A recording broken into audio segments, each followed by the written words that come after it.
On September 23rd, 2017, Brian Graham of The Guardian reported that then President Donald Trump had gone after NFL players at his rally in Alabama.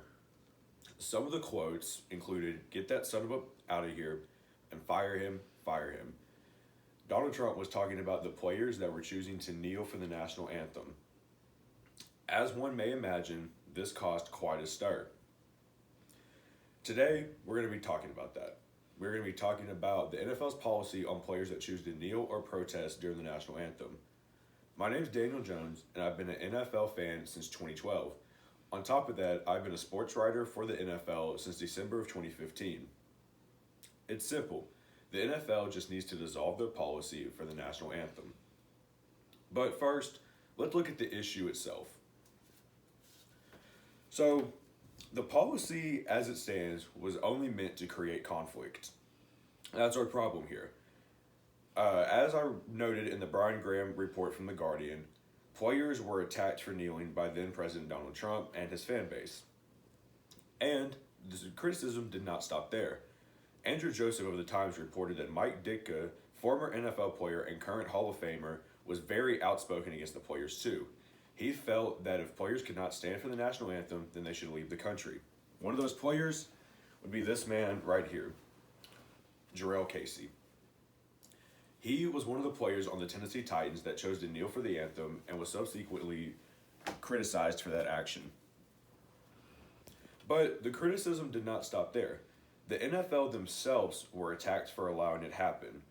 Victor Hansen of the Washington Times wrote an editorial piece on how fans would choose to boycott the NFL over their inaction against the players. They were threatening to boycott until the NFL stopped the protesting during the national anthems.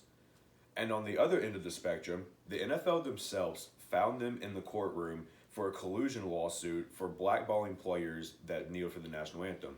Former players Eric Reid and Colin Kaepernick felt that they were being targeted for kneeling by the NFL and were not allowed employment in the company.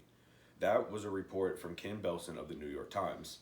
So as you can see, on both ends of the spectrum, the NFL was open for criticism as well. Now, let's look at some of the causes into these issues.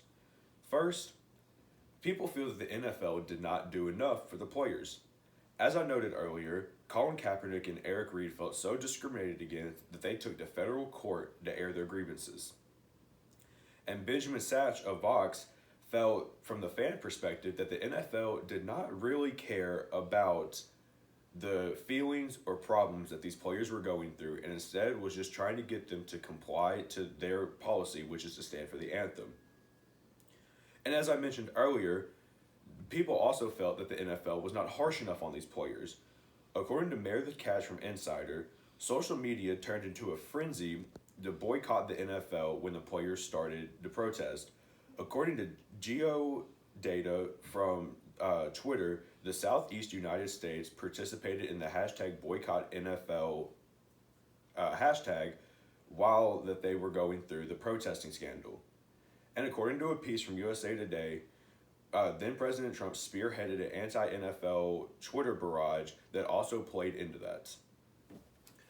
And it's really simple. They threatened to take their TV remotes and change the channel to anything else other than the NFL until they fix the issue. Now that we've looked at the problem and the causes, let's look at the solution. The solution is simple. Say this is the NFL policy for kneeling.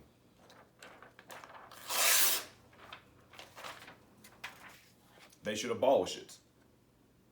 Abolish the policy and allow players the choice to do what they want, whether that is stand, kneel, remain in the locker room, whatever. Give that choice to the players. The NFL has a history of not coming out for the anthem, and it only started in the 2009. According to a report from Jonathan Burr, before the 2009 season, the NFL would only bring people out for special games such as the Super Bowl or 9/11 anniversary games. And the only reason they started to do it week to week was because of the paid patriotism program from the federal government, where they would be paid to do the national anthem. Kneeling was additionally not a huge deal when it first happened. Colin Kaepernick did it in the 2016 season, according to a Sidney Bourne Washington Post reports, and it wasn't that huge of a deal. Nobody really noticed. However, in the 2017 season, largely in part due to then President Donald Trump and Vice President Mike Pence caused a media storm, which obviously created issues. Former quarterback and tight end Tim Tebow used to kneel in prayer, so the action itself wasn't too outrageous.